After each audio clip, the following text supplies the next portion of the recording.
Hey guys, welcome back to my channel. Today we are using hard data to rank every strikeout game show contestant in history. You know the deal, so I'm just gonna jump right into it. At number 1 is JoJo. Psych!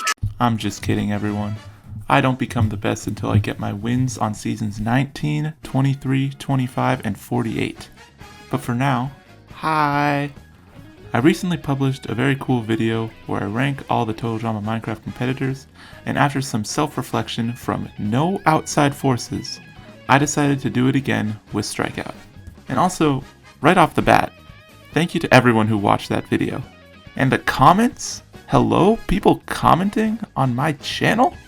Crazy. I love you guys, even if you don't subscribe. Arrgh! Also, shout out my Bloomfies who clicked on that video. I see you guys. Okay, let's get some background information going. The Strikeout game show is a skill-based elimination-style game show by Striker. And like TDM, it also just had a 10-year anniversary. But unlike TDM, it never really slowed down. We've got 16 seasons of this show, and over 130 action-packed episodes, and over 96 unique competitors. And get excited! Because we're using data and statistics to rank all of them. Well, not all of them, because season 16 is in progress, so we're just gonna make the list now using the 88 contestants who've played before season 16, and update the list after the season wraps up.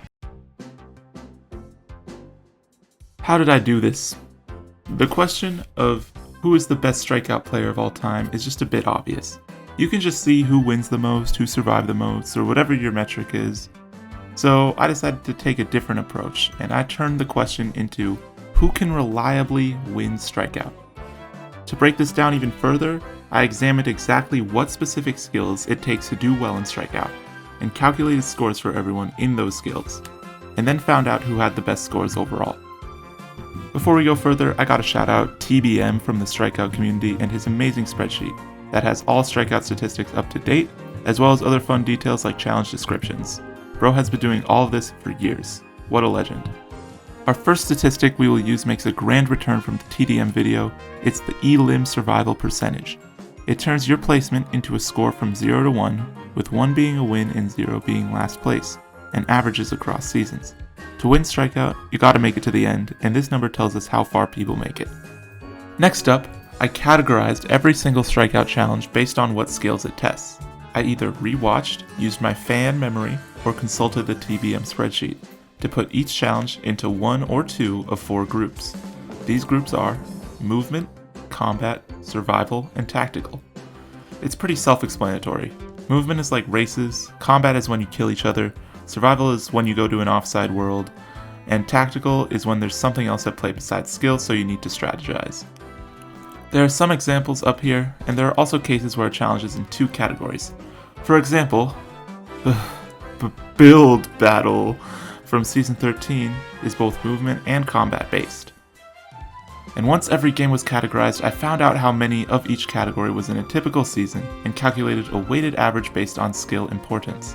I found that movement and combat are the most important, tactical is important as well, and there hasn't been a survival challenge since season 10, so those are factored out completely. And thus we have a weighted skill average. The final statistic I got to is the adaptivity score. Along with the challenge categories, I also rated each challenge on a scale of 1 to 10, with 1 being challenges that are pure skill and 10 being challenges where honestly no skill set can prepare you for what will happen. So a 1 would be the season 1 parkour, while a 10 would be the Hall of Traps. These ratings were also used in a weighted average, and the resulting numbers tell us how well a player adapts to uncertainty. And now we have our 3 numbers: how long someone survives, how well their skills translate to strikeout, and how well they adapt to non-skill based challenges. You'll definitely need all of these to be in the GOAT conversation of strikeout. Now, let's get into it. Again, there are 96 strikeout players of all time, but only the first 88 will be ranked as season 16 is ongoing. And just so we're all clear, I'm not going to say something unique about every single person like in the last video, because there are 88 people on here and that's a lot. So we're just going to cruise past these early tiers where there's people who've only played a couple episodes. Now, at the very, very bottom, there are 9 contestants who played once and failed to survive a single episode. But I can say for certain that the single worst player of all time is 3 from the back! So what separates 3 from the other losers is his season had a redemption, and he got last place in both the first episode and the redemption episodes, making him 0 for 2. The next 3 contestants are from seasons without redemptions, and are ranked based on what they displayed in their one episode. So 87th goes to Shredder, the first ever elimination. 86th is Mitch, who lost the map quest, and 85th is Toto, who ended up nearly beating Blazing Saddles. And our next 5 are August at 84th, Connor at 83rd, Nick at 82nd, I Descending at 81st, and Mesimo at 80th. They all got out episode 1, but did not get dead last in the redemption, so there's a little bit of potential at least. We have 4 more one-timers in this tier. It's going to be Hodge at 79th, Baka at 78th, Kat at 77th, and Marcus at 76th. And next is a couple of two-timers. At 75th is Phoebe. Her best placement is 10th of 12, so it's not really a surprise she's down here. And at 74th is Ace Rider, who went from first out in Season 5 to an Episode 4 boot later on, and never really placed in the top half of a challenge. At 73rd, it's Sawyer, who's kind of a staple from early Strikeout, but his best placement is 4th of 8. And an absolute heartbreaker at number 72 is DJ, who got 3rd place in Season 2, but has not had a good run since. Let's have a look at all the D-tier statistics combined, just so I can talk you guys through what we're looking at. The first column, N, represents the number of challenges they played.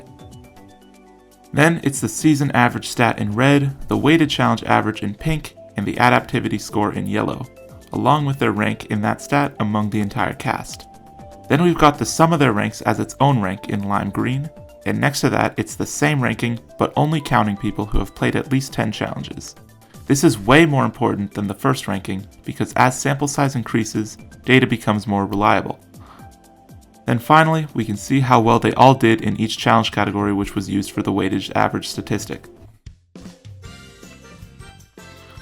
Kicking off the C tier, we've got some 6th placers.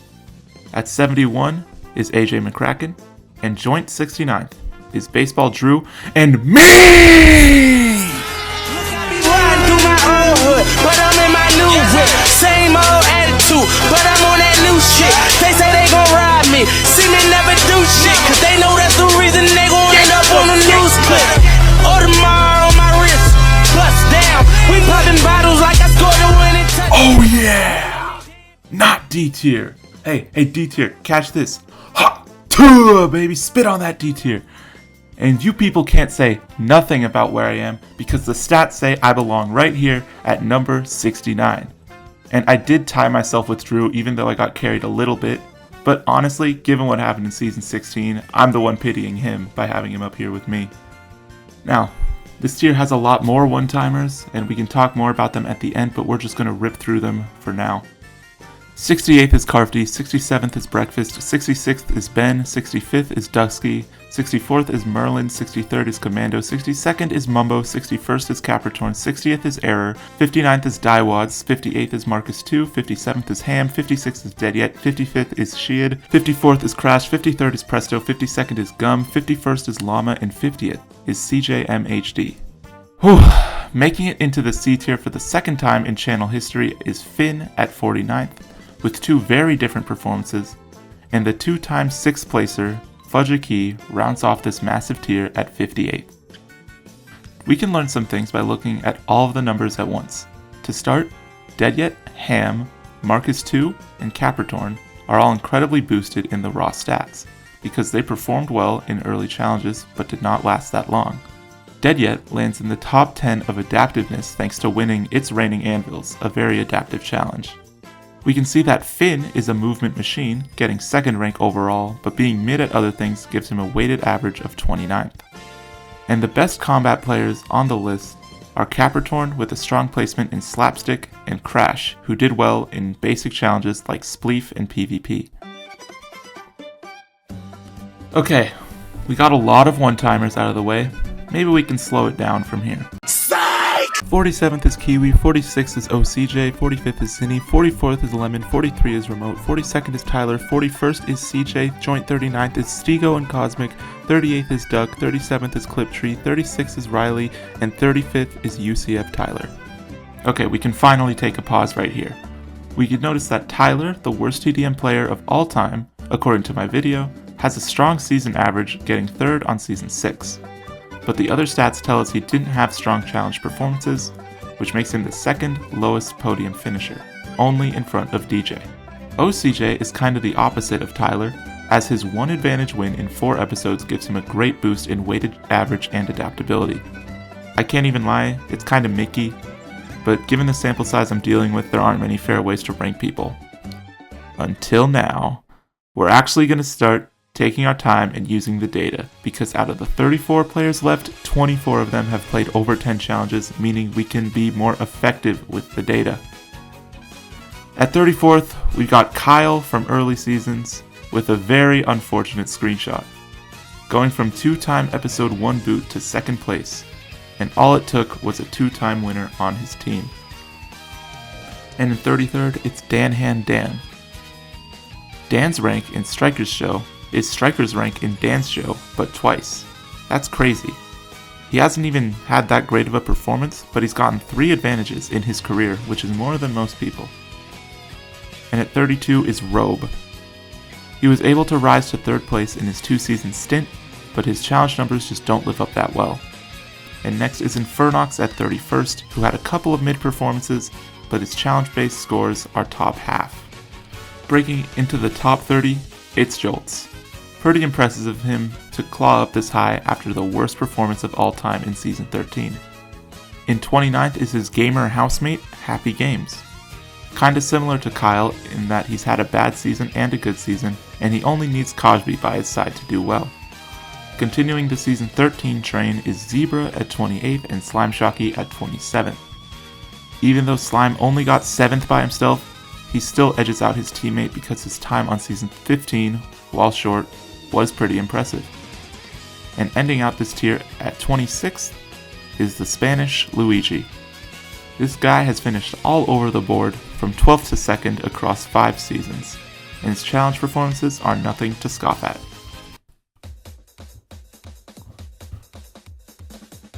We've made it to the A tier, and we've got ourselves a nice top 25. It's giving college football. There are 5 one-time players who snuck into this tier with impressive stat lines, so let's have a look at them. 25th goes to Logic from Season 14, 24th goes to Cloudline from 15, 23rd goes to Darkclaw from 8, 22nd goes to Unique from 11, and 21st goes to Mama Slime from Season 1. For all of these players, their most impressive stat is their placement average, which is not surprising because they've only had 1 good performance without a chance to lower it. Out of these 5, it seems like the analysis I used likes Mama Slime the most, going top 10 in adaptivity. We can also see that Darkclaw is considered top 10 in PvP, while Unique, Cloudlime, and Logic all shine brightest in movement games. Moving on to the more juicy contenders, number 20 goes to the Conqueror. It may be surprising to find him this high with only a couple mid-table performances, but a crucial indicator about Con's game is that his weighted average rank far exceeds his average placement rank, suggesting that he could absolutely go farther. He's even gotten 2 advantages, both in archery challenges. 19th goes to TDM's challenge beast, Exiac. Very impressive, going from 3rd place twice in 3 seasons. But not much else is notable. Our first winner shows up at 17th with Sander, who honestly hasn't come all that close to winning outside of Season 8. But it is admirable going from dead last in his first season to becoming an iconic winner. It's almost like early boots could do well if they get another chance, right? Joining Sander in the 2-time A-tier club at 16th is Chalky, a 2-time winner. If Sander only has 1 great season, Chalky only has 2 good seasons, never even making it into the top half outside of 5 and 7. And at 15th is Loge, who has made a name for himself in only 3 seasons, going for 3rd place, 2nd place, and 5th place. Great work in such a short span, but he finds himself in a winner sandwich because at 14th is Jarrett. We are tearing through these champions here in the A tier. Stats say Jarrett is a fearsome competitor and top 10 in tactical games, but he was in his prime very early on, so it's hard to say that he would hold up. But one guy who we definitely know can hold up is Darkflame at 13th place. With more seasons than anyone at 10, Dark sports the biggest gap between wins at 8 seasons. And he still put together a competitive run on season 16. Great stuff. Now at 12th is one of my goats, Leo Gamer, the runner-up of seasons 2 and 3. Even going up against Prime Falcon King, Leo has great challenge stats, a certified PvP fiend, and very strong weighted average. If any of you know this man, get him in contact with Striker, please. I need to see him back. Rounding out the A tier at 11th place is Dennis, who won season 14 with a strong weighted average and got 2 advantages along the way. Holy freaking frick, guys, we made it to the S tier. We have a legendary top 10 awaiting you guys. Let's do this! At number 10, perhaps partaking in a gatekeeper role, it's Billy from seasons 9 and 11. The numbers absolutely love Billy. He does well in both placements and weighted average, and he shines in the adaptive score. Maybe not mechanically one of the greatest, but his game sense makes up for it. What puts him at the bottom of this tier though, is that he doesn't have a breakout season, never even making it to the top 3. And at number 9, we have CGQ, the runner-up of season 15. CGQ's one complete season is absolutely special, earning 3 advantages which only 5 people have done on a solo season. Just an absolutely solid competitor, and at time of writing, he is still dominating in season 16. Now at 7th and 8th, we got some similar cases. At 8th is Fifi from 13 and 7th is Flores from 8. The Samsels of Strikeout getting 1 win and dipping. But it's easy to say that they were on team seasons, so they can't really claim their win as much, but I very much disagree, because even if this is the case, Fifi and Flores both had very strong seasons, breaking into top 5 on every challenge category they could. Very respectable. The one-timers are now completely out of the way, and the 6 that remain are all strong and have appeared in at least 20 episodes, so sample size is on their side. Coming in at number 6 is Sea-Dog, runner-up of seasons 10 and 11. Sea-Dog has a very strong weighted average in which he has maintained his whole career, and the fact that he is the only contestant to play at least 3 seasons and win an advantage in all of them. That's not counting season 16, we don't have to talk about that. But he's not the strongest in adapting, which is easily his weakest of the 3 stats. Still an iconic member of the franchise. Moving on, 5th place goes to Dynamic Rob. Arguably one of the least iconic winners, but do not sleep on this guy.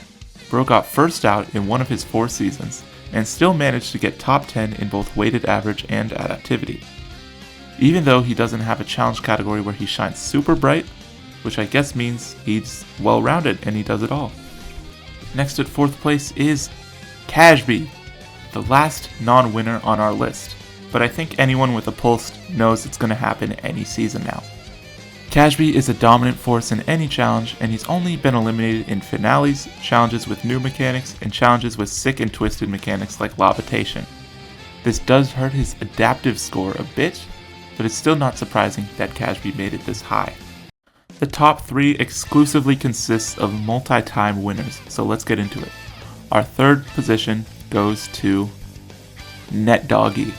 The weighted average puts him at 3rd, but really he's number 1 because ahead of him is Flores and Fifi, who lack sample size. He's got the most advantages in the show's history at 9, and remember when I said only 5 people have won 3 advantages in a season? NetDoggy has done it twice. His average placement is the only thing that suffers because of "don't hit me." But yeah, Net is easily on the Mount Rushmore of Strikeout. The top 2 of this list is an incredible battle. These 2 are literally tied in average rank after combining the statistics. It is as close as it gets. I desperately want to call it a tie and leave you all to reach your own conclusion, but nobody wants that, so I'm forced to say that the 2nd greatest contestant of all time is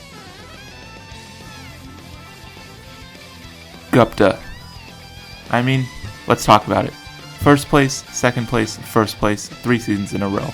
Highly consistent, well balanced. The casting team physically could not get rid of this guy for 4 seasons straight. But why not number 1? Well, in his career, he's earned 4 advantages, but also 3 disadvantages. Not a great ratio. And he lost Blazing Saddles in episode 1 of season 14. That's a movement game with a new mechanic, so stats regarded with importance. And he couldn't even beat Remote Birch 5 in it. But I will chill on him, because Blazing Saddles and Color Wars are his only stumbles.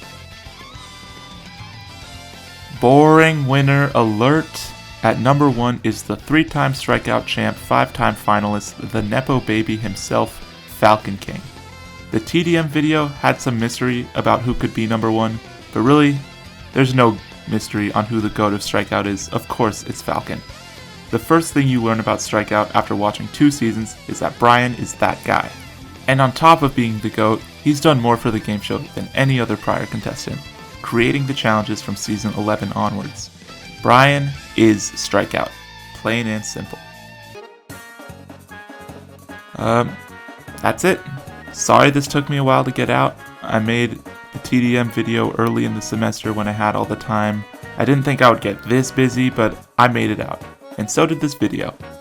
Once again, I want to thank everyone who watched to this point and everyone who watched my last video. I thought 5 people would see it, not 500. Thank you to Striker for going hard for over a decade. Thank you to the community. Go join Game Show Central. Go watch Season 16. Follow me on Blue Sky. I'm still wasting my time and my degree, and I'm still wasting your time too. Bye.